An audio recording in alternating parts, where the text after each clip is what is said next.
Discuss करते हैं continuity of a function involving greatest integer function. पहले देखते हैं ग्रेटेस्ट इंटीजर फंक्शन देखने में कैसा होता है।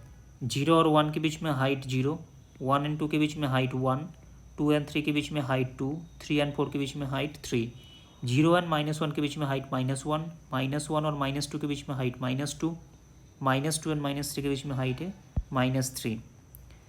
तो ये फंक्शन डिसकॉन्टीन्यूस कहाँ पे होगा? ये फंक्शन डिसकॉन्टीन्यूस होगा इंटीजर पॉइंट्स में, यहीं पे डिसकॉन्टीन्यूस है ग्राफिकली। अब इसको अब हम लोग जनरलाइज कर सकते हैं, जैसे ग्रेटेस्ट इंटीजर रूट एक्स है, तो ये डिसकॉन्टीन्यूस कहाँ पे होगा? जहाँ पे रूट एक्स इंटीजर वैल्यूज हो। ग्रेटेस्ट इंटीजर एक्स स्क्वायर, ये कहाँ पे डिसकॉन्टीन्यूस होगा? ये डिसकॉन्टीन्यूस होगा जहाँ पे एक्स स्क्वायर इंटीजर वैल्यूज हो। कुछ रैंडम फंक्शन ले सकते हैं, ग्रेटेस्ट इंटीजर जी एक्स, ये डिसकॉन्टीन्यूस कहाँ पे होगा? ये डिसकॉन्टीन्यूस होगा जहाँ पे जी एक्स टेक्स इंटीजर वैल्यूज। ये जी एक्स का रैंडम ग्राफ है, तो देखना है कहाँ पे जी एक्स इंटीजर वैल्यूज ले रहा है, तो ये इस पॉइंट में डिसकॉन्टीन्यूस हो जाएगा। अब कुछ एग्जांपल के थ्रू समझते हैं, जैसे ग्रेटेस्ट इंटीजर x/3, ये डिसकॉन्टीन्यूस कहाँ पे होगा? तो ये डिसकॉन्टीन्यूस वहीं पे होगा जहाँ पे x/3 इंटीजर्स हो, that means x equal to 3 के मल्टीपल ऑफ 3। अब 0 और 30 के बीच में मल्टीपल ऑफ 3 क्या गया है? 3 to 27, बट इसमें इन पॉइंट में स्पेशली चेक करना है। जैसे 0 पॉइंट में इसमें लेफ्ट हैंड अप्रोचिंग वैल्यू नहीं मिलेगा, इसका राइट हैंड अप्रोचिंग वैल्यू और फंक्शनल वैल्यू ये दोनों सेम है, इसलिए 0 पे कॉन्टीन्यूस हो जाएगा।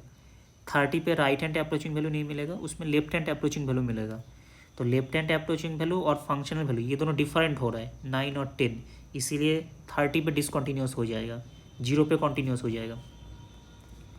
नेक्स्ट देखते हैं लॉग एक्स, ग्रेटेस्ट इंटीजर, तो ये डिसकॉन्टीन्यूस वहीं पे होगा जहाँ पे इंटीजर वैल्यूज हो, that means x equal to e power के। तो फाइनली ये फंक्शन डिसकॉन्टीन्यूस है इस पॉइंट्स में। Next sine inverse x, greatest integer, तो हम लोग को चेक करना है ये जो मिडिल फंक्शन है ये इंटीजर कहाँ पे होता है। तो साइन इनवर्स एक्स इंटीजर होता है 1, 0 एंड -1, तो इसको इक्वल करना है साइन इनवर्स एक्स -1, 0 एंड 1। तो इसमें 3 पॉइंट मिलेगा, -sin1, 0 एंड sin1। फाइनली ये फंक्शन डिसकॉन्टीन्यूस होगा ये 3 पॉइंट में।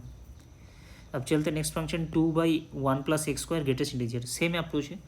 इसमें जो मिडिल फंक्शन गिवन है इसको इक्वेट करना है इंटीजर। अब ये इंटीजर कहाँ पे हो सकते हैं? ये डिक्रीजिंग फंक्शन है, 0 पे कितना है?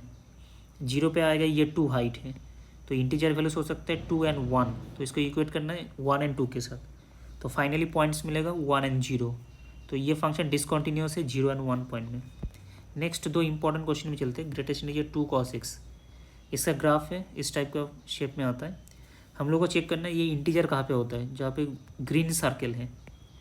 तो ये ग्रीन सर्कल कहाँ पे हो रहा है? ये ग्रीन सर्कल हो रहा है 0 पे, π/3, π/2, 2π/3, ये पॉइंट है 2π/3, देन 4π/3, इसमें डिसकॉन्टीन्यूस हो जाएगा, ये इसमें कॉन्टीन्यूस हो जाएगा, 3π/2, 5π/3 एंड 2π, ये सब पॉइंट ऑफ डिसकॉन्टीन्यूस है।